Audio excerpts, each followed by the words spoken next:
Hello and welcome to another episode of Weapons and Warfare for Straight Arrow News. I'm your host, Ryan Robertson.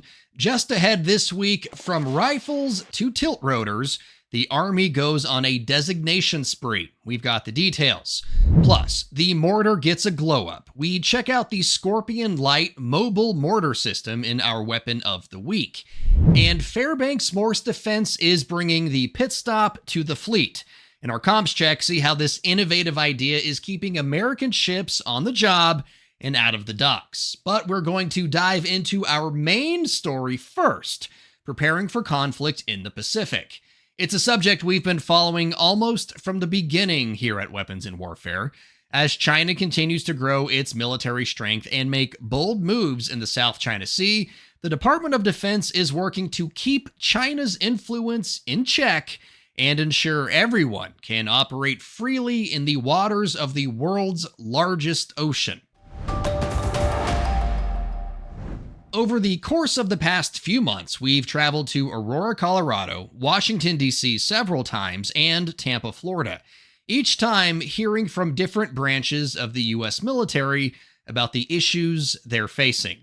While many of those issues are unique to those individual services, some, like China, are universal. There's a recognition among senior leadership, like Lieutenant General Steven Skalinka, that their troops will likely be tested in a way they have not been before. None of us wearing a uniform today have ever experienced a time when you've had to operate where you were challenged in the strategic domains and in the operational domains. We've always had unfettered access in the global commons. That's not going to be the case in the Indo-Pacific, and that's a significant piece. So that's what really drives a lot of the priorities that we're having, not just in the Marine Corps, but I think within the Joint Force. The threat presented by China in the Pacific is more than a talking point for American military leadership. In a very short period, China's People's Liberation Army Navy has grown in size and stature. While exact numbers are hard to pin down, China's Navy is estimated to have a fleet of approximately 370 surface ships and submarines, with a total personnel strength of 384,000.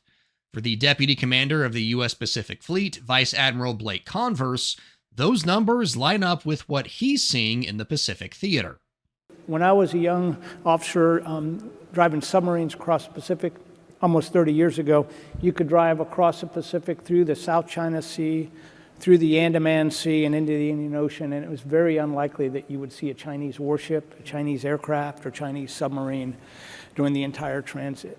Today, on any given day, on our common operating picture, there will be over 100 Chinese warships, submarines, and auxiliaries operating in the Indo-Pacific waters. One of the reasons why the Pacific theater presents such a unique challenge is the size of it all, something Vice Admiral Andrew Tiongson acknowledged at Sea Airspace 2025. I think you talked about the AOR that I'm responsible for right now, and it is vast.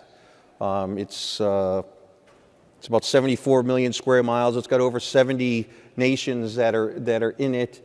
I always talk about it from polar bears to penguins, from Hollywood to Bollywood, and a little bit more to the east coast of Africa. So it's pretty wide. Perhaps surprisingly, one place where the joint forces are looking for possible solutions is the Middle East, where the U.S. is fending off threats by the Iranian-backed Houthis with troops stationed at sea and on land. Something General Kevin Schneider, Commander Pacific Air Forces, spoke about at this year's AFA Warfare Symposium. We're continuing to find ways, taking those lessons from base defense to be able to go, all right, what do each of the components bring to the fight, and recognize, at least in the Indo-Pacific, the Air Force and the Army are probably going to power project from land. We're probably going to power project from similar locations.